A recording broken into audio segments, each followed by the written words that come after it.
Pessoal, vocês já devem estar vendo aí na exposição, né? Como vocês já sabem, a gente já vem conversando, postando isso já há alguns dias. Hoje, dia 18 de março de 2021, nós completamos 5 anos de vigência do CPC de 2015, que entrou em vigor em 18 de março de 2016. Hoje parece tranquilo falar isso, mas não sei se vocês se lembram, bem naquela época a gente controvertia muito, né? Muitos controvertiam na doutrina sobre o dia de início da vigência do CPC de 2015.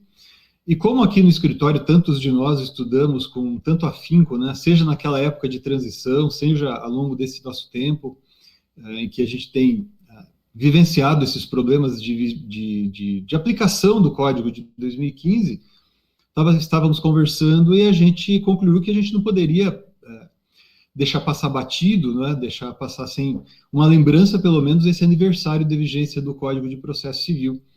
E daí eu, pensando nisso, estávamos cogitando, bom, então o que a gente vai conversar com o pessoal de uma maneira bem rápida? Daí eu achei apropriado aproveitar essa ocasião para colocar aqui aqueles que, sinceramente mesmo, ao longo de todos esses anos, desde quando a gente trabalhou no anteprojeto do Código de Processo Civil, ali nos anos de 2009, 2010, até durante a tramitação e mais agora 5 anos de vigência, eu resolvi ocupar aí uns 5 minutos desse começo de tarde de vocês para tentar apresentar em 5 minutos aqueles que, a meu ver, são as cinco chaves para se compreender os 5 anos de vigência do CPC de 2015. Por que eu falo isso? Porque esses pontos aqui, a meu ver também, são aspectos que eu percebo que muita gente não entende o Código de Processo Civil de 2015, talvez por não entender esses aspectos aqui. Então, por exemplo, qual a preocupação que a gente tem, por que tanta preocupação que a gente tem com a fundamentação das decisões judiciais? Qual a preocupação e por que tanta importância assim se dá à jurisprudência, né?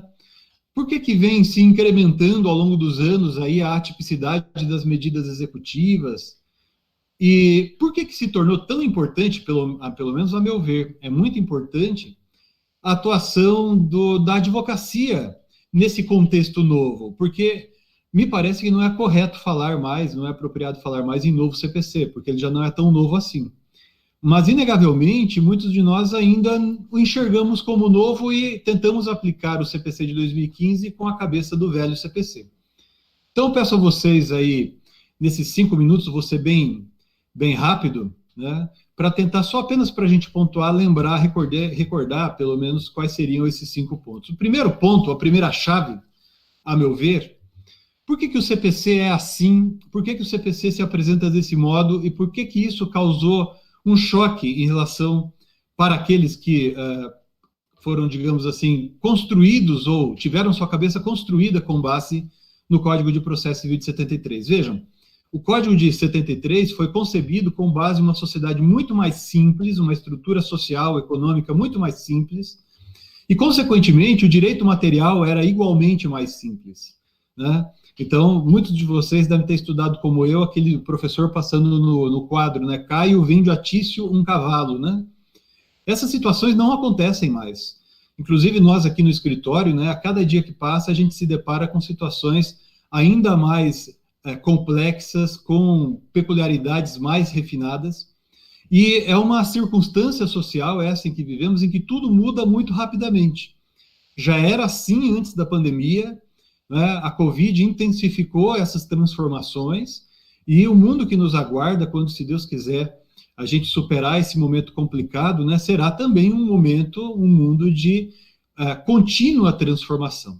Se isso é assim na sociedade e na economia, inegavelmente o direito material acaba tendo que ser assim também, e tudo isso repercute no processo, porque como a lei não é clara, as situações sociais e econômicas não são claras, é no processo que a gente vai ter que identificar e construir, né, a solução jurídica, né? Isso nos leva à segunda chave, vamos dizer assim, que é a importância da fundamentação das decisões judiciais. Às vezes a gente fica acanhado quando a gente opõe embargos de declaração, né? De certo modo a gente pede desculpas, né? E pede mesmo, né? A gente pede várias vênias para opor embargos de declaração, mas o fato é, como a lei é bastante vaga, excessivamente vaga, e essas situações sociais não tem uma, digamos assim, melhor, a solução para esses problemas sociais não são previstas com antecipação pelo legislador, porque ele já não tem condições de fazer isso. É no processo que a gente vai ter que identificar as bases, interpretar essas bases e construir a solução jurídica, né? É no processo, portanto, através de uma decisão judicial, que a gente vai saber qual é o meu direito. Eu cito, aqueles de vocês que já assistiu qualquer palestra minha, já deve ter ouvido falar, por exemplo, daquele meu exemplo já deve ter ouvido falar do meu exemplo, né, ou me ouvindo falar do exemplo da cláusula abusiva, que está no Código de Defesa do Consumidor. É uma cláusula geral. Em cada um dos contratos que a gente analisa no nosso escritório, né, não adianta o devedor, por exemplo, afirmar que aquela cláusula é abusiva, né? O que é cláusula abusiva, o juiz vai ter que definir à luz do caso concreto, né, diante de uma sociedade tão complexa como a gente mencionou. Então, por isso que, em determinado caso, uma cláusula num contrato que tenha sido submetida ao nosso exame, né, possa ser considerada abusiva, em uma outra hipótese, com outras pessoas e com outras circunstâncias, eventualmente aquela cláusula não será considerada abusiva. Se a fundamentação da decisão judicial é considerada relevante nesse contexto, mais importante ainda é a jurisprudência, né? Não sei se vocês prestaram atenção nisso, mas a quantidade absurda, gigante, né, longa, de decisões proferidas em casos repetitivos, decisões proferidas em recurso especial repetitivo, teses firmadas em recurso extraordinário com repercussão geral reconhecida, né, gradativamente, né, passo a passo, sobretudo à luz do Código de Processo Civil de 2015, a jurisprudência dos dois tribunais que nos interessam aqui no nosso dia a dia, né, mais proximamente, o Supremo Tribunal Federal e o Superior Tribunal de Justiça, eles vêm enunciando cada vez mais desses precedentes qualificados. A expressão precedentes qualificados que eu usei aqui na minha fala está no regimento interno do Superior Tribunal de Justiça. Ele chama de precedentes qualificados, por exemplo, as decisões que julgam recurso especial repetitivo. A gente sabe que a jurisprudência do STJ, de alguma maneira, tem mitigado isso, né? Então, por exemplo, quando não admite reclamação contra a decisão de tribunal local que não aplica tese firmada em repetitivo. Mas a gente sente na nossa carne, na nossa pele, a importância das teses firmadas, como, por exemplo, no caso do nosso dia, para o nosso dia a dia de advogados aqui, a tese relacionada ao agravo de instrumento, a taxatividade mitigada das hipóteses de cabimento do agravo de instrumento. Evidentemente, aquilo não está na lei. E, a meu ver, pelo menos, eu tenho a impressão, não sei se vocês vão concordar comigo, ali houve um ativismo judicial, mas foi uma interpretação criativa, né, de que se valeu o Superior Tribunal de Justiça, criticável ou não, e está firmada a tese num julgamento de recurso especial repetitivo.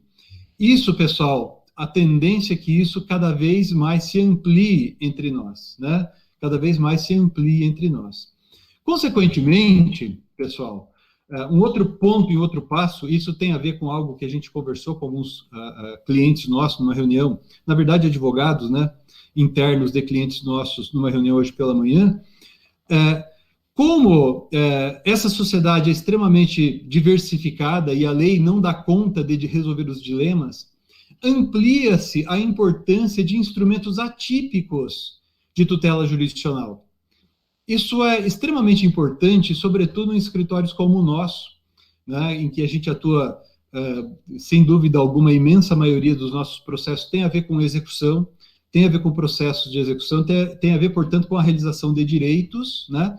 Então, a gente tem que saber dominar com tranquilidade, a gente tem que saber dominar com destreza os instrumentos de direito material e de direito processual, de que a gente pode se valer para realizar esses direitos. Então, eu tenho que saber, por exemplo, identificar se está havendo ali uma fraude contra credores, uma fraude à execução, um ato simulado, se há um grupo por exemplo, que eu posso, dentro daquele contexto, a formação de um grupo, eu posso pedir a desconsideração da personalidade jurídica em qualquer uma de suas variações, né? Então, vejam, eu tenho que saber compreender as situações socioeconômicas, saber compreender a estrutura da configuração dos contratos, dos negócios, para identificar, inclusive, ilicitudes negociais à luz do direito material, e eu tenho que saber manejar os instrumentos de direito processual para empregar isso, né? Então, por exemplo, né, eu posso empregar, nesse caso aqui, especificamente, uma medida executiva atípica, né, em que circunstâncias isso pode ser manejado, e assim também sucessivamente, né? Notem vocês, pessoal, que tudo isso que eu estou colocando aqui me conduziu ao último ponto, e eu vou dar conta de falar isso tudo dentro do prazo, né? A quinta chave é a atuação do advogado. Porque notem, não sei se vocês se lembram, o primeiro exemplo de medida executiva atípica que se tornou popular foi o da apreensão de passaporte, suspensão da licença do direito de dirigir dos devedores. Aquilo ali não surgiu na jurisprudência automaticamente. Aquilo ali não foi um juiz que definiu de ofício isso. Aquilo ali se deu porque um dia um advogado comum de nós, em determinado processo, ao perceber que pelas medidas executivas tradicionais, convencionais, ele não conseguiria realizar o direito, ele não titubeou em questionar, provocar o juiz de maneira fundamentada, convenceu um juiz e o juiz concedeu. Então, hoje, não é incomum, claro, não é algo que a gente vê todos os dias, mas não se pode dizer que não é incomum, né, a gente ficar sabendo que se tornou uma medida executiva dessa ou daquela natureza. Eu cito isso para enaltecer aqui no nosso escritório, em especial, a importância, pessoal, de nossas petições serem muitíssimo bem fundamentadas. Vejam, façamos essa retrospectiva. Boa parte desses instrumentos não estão descritos de maneira exaustiva na lei processual, né? Então, cumpre a nós criarmos estruturas e darmos embasamento e convencermos, né, o juiz, aqui com quem a gente tem contato, e gradativamente a jurisprudência de que determinado caminho é possível. Numa das reuniões que a gente teve há alguns dias, algumas semanas, eu lembro de ter comentado com vocês que as modalidades de desconsideração da personalidade jurídica, elas não foram criadas pela lei, né? Elas foram sendo construídas paulatinamente pela jurisprudência. E a jurisprudência vai construindo paulatinamente essas estruturas a partir do nosso labor como advogados, né? Eu concluo, né, finalizando com esta quinta chave, para chamar a atenção de vocês da importância desse nosso trabalho. Nessa reunião que a gente teve hoje pela manhã com esse pessoal de São Paulo, né, que representa um dos nossos clientes, eles falavam exatamente isso, né? Chamaram atenção para o fato de nosso escritório ser conhecido por essa característica, por essa qualidade. Então, eu gostaria de conclamar vocês a que nós continuemos fazendo isso, continuemos estudando e continuemos nos aprimorando, como hoje, por exemplo, o pessoal que fez a reunião ali, participou do evento sobre recuperação judicial de empresas, a reforma, aspectos também que vão ser objeto de uma análise posterior de nossa parte aqui também em outra reunião. Mas basicamente é isso, espero ter falado tudo.